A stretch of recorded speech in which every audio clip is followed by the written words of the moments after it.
ദൈവം ഈ ബൈബിളിലെങ്ങും അടിമയെ സൃഷ്ടിച്ചിട്ടില്ല.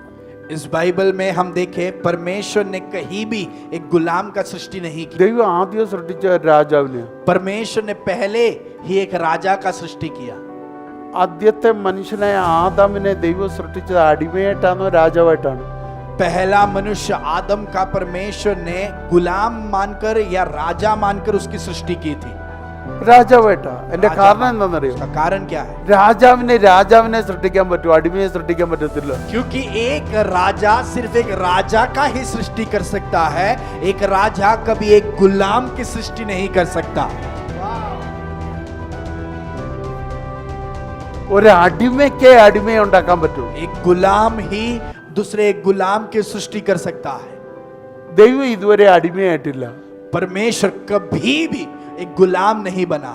പക്ഷെ ദൈവം ഇന്നുവരെയും രാജകീയപദവിയിൽ താഴെ ഇറങ്ങിയിട്ടില്ല. और परमेश्वर अपने उस राजस्थान से कभी उतरा भी नहीं है. ആമേൻ. മനുഷ്യവേഷം എടുത്തപ്പോഴും രാജാവാ. जब भी उसने मनुष्य का रूप धारण किया तभी भी वो राजा है. ദരിദ്രനായി ജനിച്ചപ്പോഴും രാജാവാ. जब वो दरिद्र बनकर जन्म लिया तभी भी वो राजा है. ദാസ്യത്വം എടുത്തപ്പോഴും രാജാവാ. जब उसने दासवता स्वीकार की तभी भी वो राजा है. രാജാവ് ദാസ്യത്വം എടുത്തതാ. और राजा ने दासवता को स्वीकार किया. രാജാവാണ് അപ്പൊ തന്നെ ദാസ്യത്വം എടുത്തു. वो राजा है तभी ही दासवता को स्वीकार किया. അല്ലാതെ ദാസനായി മാറുവല്ല ചെയ്ത്. और वो दास बन नहीं गया. ദാസനായിരിക്കുമ്പോ തന്നെ രാജാവുക. जब वो दास था तभी भी वो राजा ही है. മനുഷ്യനായിരിക്കുമ്പോ തന്നെ രാജാവാ. जब भी वो मनुष्य है तभी भी वो राजा है. മനുഷ്യനായിരിക്കുമ്പോ തന്നെ ദൈവമാ. जब वो मनुष्य है तभी भी वो परमेश्वर है. ആമേൻ. आमेन. ദൈവം അടിമയായിട്ടില്ല.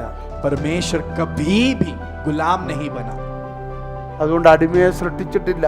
और इसलिए परमेश्वर ने कभी एक गुलाम की सृष्टि नहीं की. പിന്നെന്താ? ദൈവം രാജാതിരാജാവായതുകൊണ്ട് परमेश्वर राजाओं का राजा है. സൃഷ്ടിച്ചത് രാജാവിനെയാ. परमेश्वर ने राजा की सृष्टि की. എന്നിട്ട് രാജാക്കന്മാരെ ജനിപ്പിക്കാനാ പറഞ്ഞു. और फिर कहा तुम्हारे अंदर से राजाओं को जन्म दो. ദൈവം സന്താന പുഷ്ടിയുള്ളവരായി പെരുകാൻ പറഞ്ഞത് ഹ്യൂമൻ ബോഡിയോടാണോ പറഞ്ഞത് അതോ സ്പിരിച്വൽ മാനോടാണോ പറഞ്ഞത്? और जब परमेश्वर ने उनसे कहा कि तुम फूलो फलो और पृथ्वी में भर जाओ, क्या वो शारीरिक मनुष्य से कहा या आत्मिक मनुष्य से कहा? എപ്പോഴാ ഹ്യൂമൻ ബോഡി ഉണ്ടായത്? शरीर രണ്ടാമതോ ആദ്യമോ? क्या वो पहले बनाया गया या दूसरे बार? दूसरे. അതുണ്ടായിട്ടാണോ പറഞ്ഞത് പെരുകാൻ അതോ അതിനു മുമ്പാണോ പറഞ്ഞത്? शरीर आने के बाद कहा उनको फूलने फलने के लिए या उसके पहले कहा? നോ. രണ്ടാം അധ്യായത്തിലാ ശരീരം ഉണ്ടാകുന്നത്. उत्पत्ति के दूसरे अध्याय में मनुष्य की शरीर की सृष्टि की गई है. 2:7 दूसरा अध्याय उसके 7वें आयत में तब यहोवा परमेश्वर ने आदम को भूमि की मिट्टी से रचा. അല്ലേ? 2:7 പക്ഷെ പെരുകാൻ പറഞ്ഞ എവിടെ? पर उनको फूलने फलने के लिए पहले अध्याय के 28वें आयत में कहा है सृष्टि. രാജാവിനോടാ പറഞ്ഞ പെരുകാൻ. तो परमेश्वर ने राजा से कहा कि तुम पृथ्वी में भर जाओ. രാജാവ് രാജാവിന്റെ രൂപത്തെ ഉണ്ടാക്കി. राजा ने अपने ही रूप को उसने सृष्टि की. രാജാതി രാജാവ് തന്റെ ഒരു രൂപത്തെ ഉണ്ടാക്കി. അതാണ് ആദാം. राजाओं के राजा ने अपने एक रूप का सृष्टि की, उसका नाम है आदम. ആ രാജകീയ രൂപത്തോടാ പറഞ്ഞ പെരുകാൻ. और उस राजकीय रूप से कहा कि तुम पृथ्वी में भर जाओ. ആമേൻ. അബ്രഹാമിന്റെ അകത്തിരിക്കുന്ന വാഗ്ദത്തത്തിൽ നീ ജനിക്കേണ്ടത് ആരാ? इब्राहिम के अंदर जो वायदा है उसके अनुसार किसका जन्म होना चाहिए? ഇസ്ഹാക്ക്. इसहाक का. എന്റെ ചോദ്യം, मेरा सवाल ये है, അബ്രഹാമിന്റെ അകത്തിരിക്കുന്ന വാഗ്ദത്തം അനുസരിച്ചുള്ള വ്യക്തിത്വമായി അബ്രഹാം മാറിയോ? इब्राहिम के अंदर जो वायदा है उसके अनुसार का व्यक्तित्व क्या उसके अंदर उत्पन्न हुआ? ഇല്ല. नहीं हुआ. 99 വയസ്സ് വരെയും ആയിട്ടില്ല.